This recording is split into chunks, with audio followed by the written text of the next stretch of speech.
You may remember a while back now I made a video discussing Queen and commercials, and at the end of that video I asked what commercials you would like to see me discuss in the future, just in case I was to make a part 2. And geez, there are way more commercials we need to look at, so with no further ado, welcome to part 2 of the series where we look at the relationship between Queen and commercials. Starting off with the most heavily requested commercial, we have Nissin's Cup Noodle commercial, consisting of one of Freddie Mercury's most popular solo tracks, I Was Born to Love You. Those of you who have not yet seen this commercial may be wondering what's so special about this advertisement. Well, allow me to give you a hint.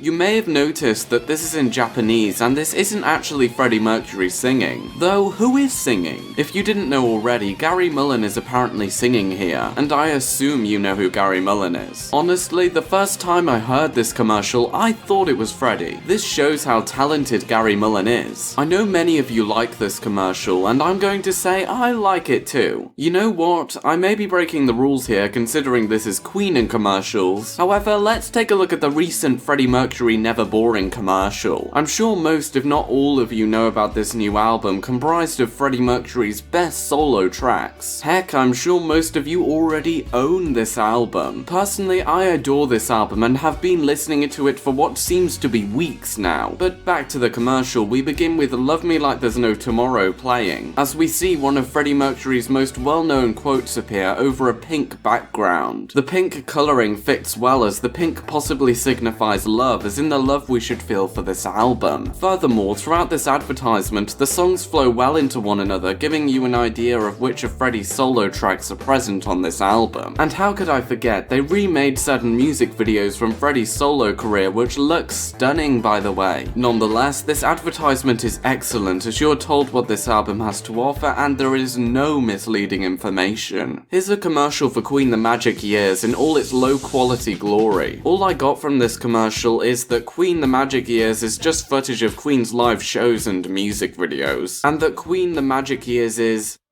the perfect Christmas gift. It's Christmas soon. Moving on, we luckily have an album commercial for Jazz. And I tell you, it's not easy finding these album commercials. This advert only consists of footage from the music videos for Bicycle Race and Fat Bottomed Girls. Why isn't the Don't Stop Me Now music video featured here? All I'm going to say is, this advertisement is nothing to write home about. Another old commercial, yay!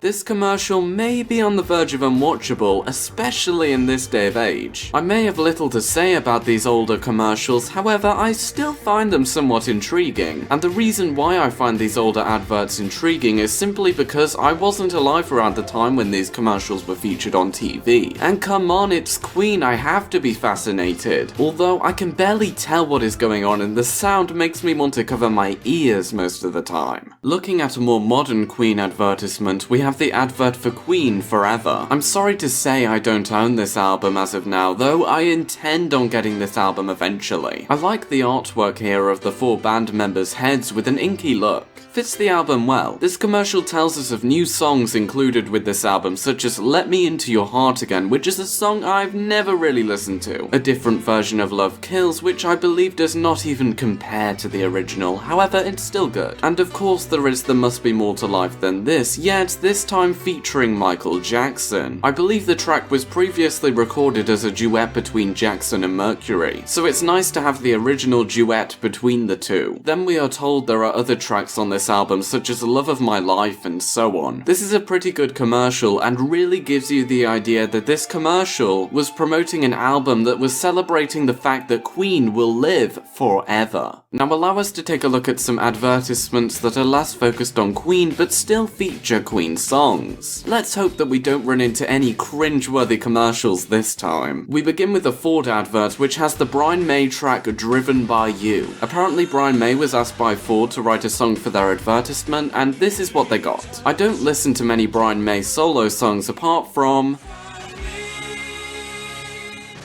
What a banger. Anyways, Driven By You is a good song. It's only been recently that I learnt that Driven By You hit the top 10 in the UK singles chart. Looking back at the advert, I think it works well. The visuals complement the music. This has to be my favourite car commercial if I'm being honest. Let's take a brief look at O2's Be More Dog advert. This advert is completely and utterly ridiculous. However, I love this advert. The reason why I love this advert is because there's animals.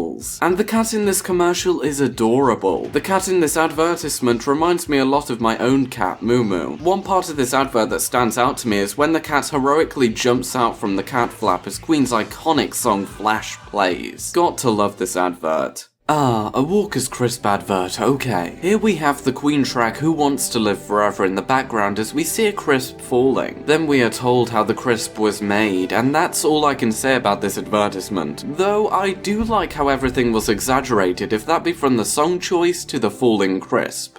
The second to last commercial we will be looking at today is the Pepsi commercial. This advertisement features Britney Spears, Beyoncé, Pink, and Enrique Iglesias. This commercial has the song We Will Rock You. The setting appears to be some kind of coliseum, and I can tell a lot of thought went into this commercial. At one point you can even see Brian and Roger in the audience. This was one advert that many of you requested, so I hope you're happy. What to choose for the last commercial? Well, it's just going to have to be another Flash Dog commercial. This is the second Flash Dog commercial, and much like the first Flash Dog commercial, it's amazing. I think I said this when talking about the first Flash Dog advertisement, but the Flash Dog commercials stand out because the dog is so hilarious, and I like how they changed the lyrics.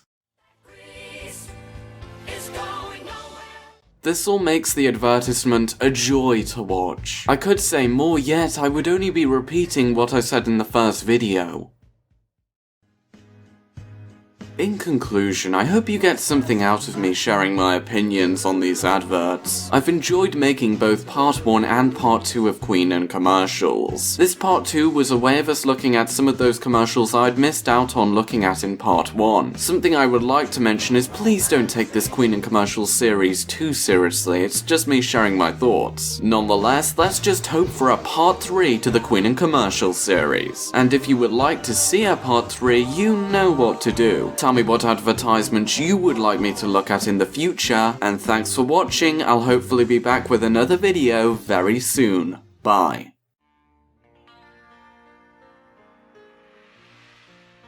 I hope you've enjoyed this video. Make sure to like and share this video if you enjoyed it. It means the world to me. And of course subscribe and perhaps check out some of my other videos. Until next time, thanks for watching and bye.